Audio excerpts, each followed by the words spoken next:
നമസ്കാരം സാർ.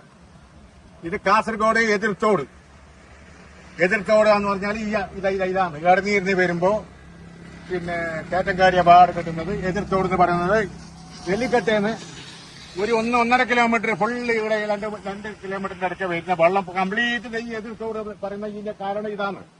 ഈ എതിർത്തോട് പറയാൻ കാരണം ഇതിലാണ്.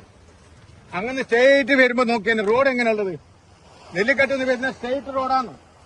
അപ്പൊ അതിൽ സ്റ്റേറ്റ് റോഡിൽ ആരെങ്കിലും ഇങ്ങനെ സ്റ്റേറ്റ് രാത്രി പിന്നെ വർക്കണിൽ വന്നിട്ട് പോകണമെങ്കിൽ ആ തോട്ടിൽ താഴെ പോകണമെങ്കിൽ എന്താവുന്നു ഇത്ര കാലം അധികാരികളൊന്നും കണ്ടിട്ടില്ല. ഇത് ഇങ്ങോട്ട് വരും ആ വരുന്ന റോഡ് അങ്ങനെ കുറ്റ വന്നെങ്കിൽ എന്താവും? വേറൊരു വണ്ടി വന്നിട്ട് എതിർന്ന് ലൈറ്റ് അടിച്ചൊക്കെ എന്താവും?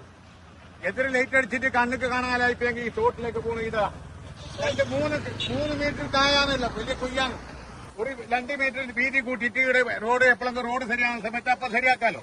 ഇവിടെ എന്തെങ്കിലും ഒരു അടയാളം വെച്ചാ ദൂരത്തിന് പേര് മാർഗം കാണുന്ന ആ ഇലക്ട്രിക് പോസ്റ്റ് അതിലേക്ക് എന്തെങ്കിലും ഇപ്പൊ ഇരുമ്പിന്റെ ഇലക്ട്രിക് പോസ്റ്റ് ഉണ്ട്. ആരെന്തെങ്കിലും വെച്ചാ എതിർന്ന് വരുന്ന ആൾക്കെന്തും കണ്ട ഈ കാട്ടിലെ ഈല കൂടിയിൽ പോകണമെങ്കിൽ എന്താവും? ഈ തായിന്റെ ഇറക്കത്തിൽ പോകണമെങ്കിൽ എന്താവും? 1.5 കിലോമീറ്റർ 2 കിലോമീറ്ററിന്റെ വെള്ളം കംപ്ലീറ്റ് എതിർത്തോടെന്ന് പറയാൻ കാരണം എന്താ? ഇതിന്റെ അടിയിലെ വിട്ട് ഈ വെള്ളം പോകുന്ന ഇതിന്റെ അടിയിലെ വെള്ളം പാത്തണ്ട എല്ലാത്ത വെള്ളം വന്നിട്ട്. അപ്പൊ അതിനുള്ളൊരു സംവിധാനം അധികാരികൾ കാണുന്നത് ഈ എഞ്ചിനീയറെല്ലാം വന്ന് നോക്കണ്ടല്ലേ? എത്ര കാലമായി ഇത്? ആര് ബൂട്ട് മരിച്ചതിന് ശേഷം എന്താക്കാൻ പറ്റും? ഇതെല്ലാം മരിക്കുന്നതിന് മുമ്പ് ഞാൻ ആലോചിക്കണമെന്ന് പറഞ്ഞ മനസ്സിലായോ?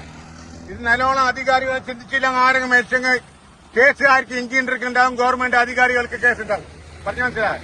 പിന്നെ ഒറ്റനെയ്യുള്ള സംവിധാനം ചെയ്യണം. ഡയറക്ടർ ആരെങ്കിലും വന്നിട്ട് ഇവിടെ വന്നിട്ട് ഗുണം എന്താക്കും? എന്താവും ഇത്ര കാലം കണ്ടിട്ടില്ലേ? എന്തെങ്കിലും അടയാളം വെച്ചാ അങ്ങനെ വരുമ്പോ കാണുന്ന ഇവിടെ വലിയ കുയ്യുണ്ടെന്നൊന്ന് കാണുന്ന സൈഡില് ഡയറക്റ്റ് വരുന്നല്ലേ?